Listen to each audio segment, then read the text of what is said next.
This was a video I've been planning for a little while now. Excuse me. And on suggestion of one of my subscribers, marcelkat, I decided to officially make this video on the live-action Mulan coming out March 27th of 2020. I thought Aladdin was going to be the most controversial live-action remake, but holy shit, the controversy with Mulan is amazing.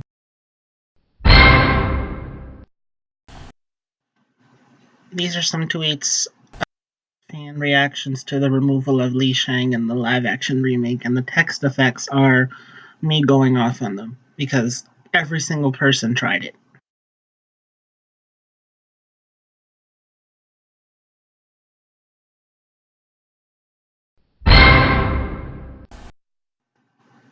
Did people seem to forget how much asshole Shang was in the beginning? I mean, to literally everyone? I mean, blaming quote unquote, Ping, for something that wasn't their fault in the first place? Shan-Yu was the only one who didn't recognize but go off. So because Shang goes from being like an asshole and an idiot and a liability to treating him with respect and being friendly towards him, that means romantic interest? I wasn't aware of this.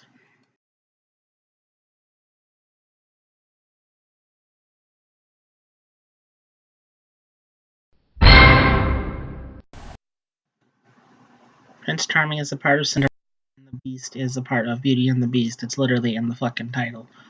Self-explanatory right here.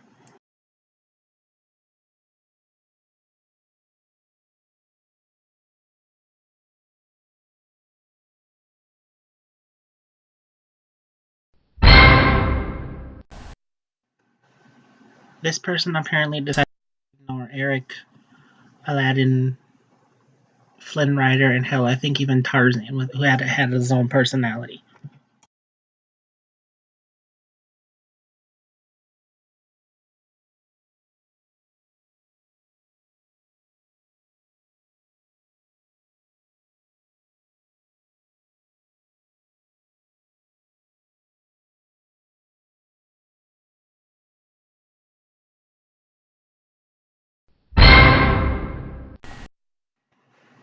Did y'all forget the part where Shang was like an asshole and blamed him for shit that Lang Yao and Qian Po did? Seriously? He wasn't exactly an ally to Mulan in the beginning either. Hell, he almost killed her. In terms of gender, the guy who Mulan killed and who tried to kill her was the only one who never saw gender. He addressed Mulan as the soldier from the mountain. And also Shang Mulan because Mulan as Ping was nowhere near everybody else's level on a military aspect. Chen's character description is literally sounding exactly like Shang except for a different name.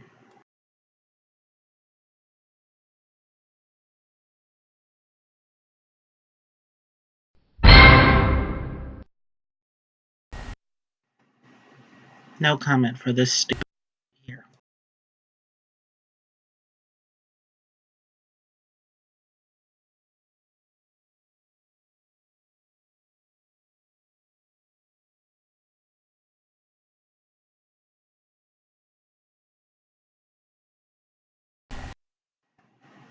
Okay, I lied. It wasn't like Mulan who fought when she would be executed if her secret was exposed. No, it was Li Shang who was the hero.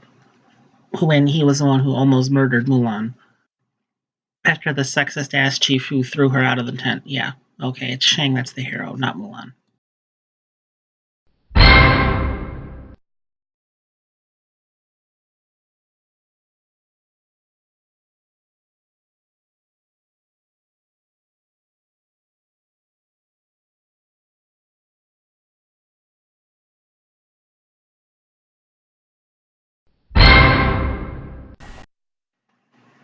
This is where the education culture comes in. The dragon Mushu, who was extremely offensive to Chinese people. Back when it came out in 1998 and in China in 1999, I believe. Because at the time Mulan was made, China only allowed 10 Hollywood movies a year to be broadcast to their audience. And people didn't even go to watch it back then because they would bootleg it. They would watch bootleg copies on, I don't know, tapes back then. Point is, they would watch it illegally. And also, point blank, he was just a terrible guardian. I mean, the whole reason he lost his job was because he got someone killed. We might not be getting it. Instead, we are getting a phoenix, which in Chinese culture represents women and femininity, whereas the Chinese dragon represents masculinity. So now, again, I'm not an education channel, but I will say why Nikki Caro and the other cast and crew members made these changes to the live action Mulan.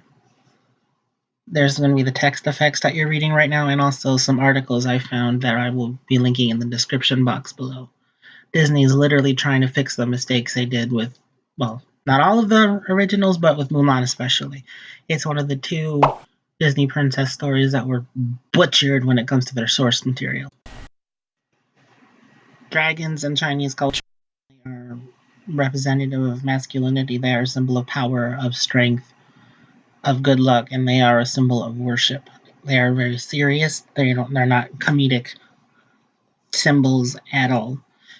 And there was one part that pissed off a lot of Chinese fans in the scene where Mushu destroys the statue of the stone dragon. Somebody literally said that just from that scene alone, they could tell that this was an American-made dragon, an Americanized symbol of Chinese culture. One of the articles I listed in the description box below will explain why actually a lot of China was really pissed off with Mushu's depiction.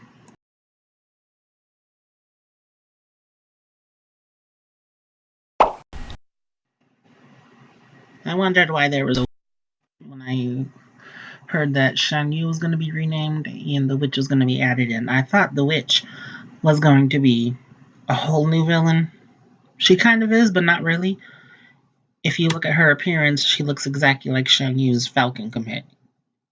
She has the falcon claws, and she literally shapeshifts into one.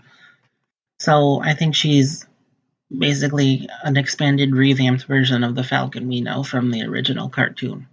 And I think that's kind of cool because it makes Shan-Yu's original companion not creepier, but more interesting to me. Because I'm sorry, no bird has ever been that smart as Shan-Yu's falcon from the cartoon. And if you don't like the fact that Hawk, the human witch, think of it like this: representation for a Chinese actress. Done. Several complaints being he was too Americanized. I even saw some comments saying Mulan looked Korean, did not look Chinese, which I disagree with, but hey, I am not of East Asian descent. The biggest the biggest complaint I saw from a fan when she saw the movie the year after it came out in China was the scene with the stone dragon being shattered, and Mushu panics, lies to the ancestors, and says that he will go and fetch Mulan. If Mushu was a Chinese character or dragon, he would have. I don't know if he would have been embarrassed or not embarrassed. I don't know if he would have owned up to his mistake or self-exiled. Sorry, or exiled himself, but he definitely would not have lied to the ancestors and made himself look good. Especially being, I'm sorry, the shitty family guardian that he is. And then there was complaining that Disney is just catering to China or something. First of all, obviously. Second of all, this person said that, oh, there are already war hero Mulan movies. Yes, there were, but none of them were blended with the original. Excuse me, the original cartoon or the story. They apparently just made a random war hero movie and slapped Mulan's name onto it. And besides, what really pissed me off about this whole thing is the fact that for once upon a time they cast a Korean actress. Where's everybody's complaint about that? Once Upon a Time gets away with casting whoever they want and nobody says a damn thing about it. And let's get to the fact that every Disney princess, or 99% of them, have some kind of whack ass love interest, but why does Mulan need one? She's a war hero. Why does a female war heroine who saves her country from certain destruction by the asshole we're currently looking at need a love interest?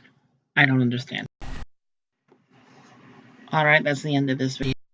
If I think of anything else to say, I will put it in the description box. Thank you for watching, and please go check out Mulan when it drops in March of 2020.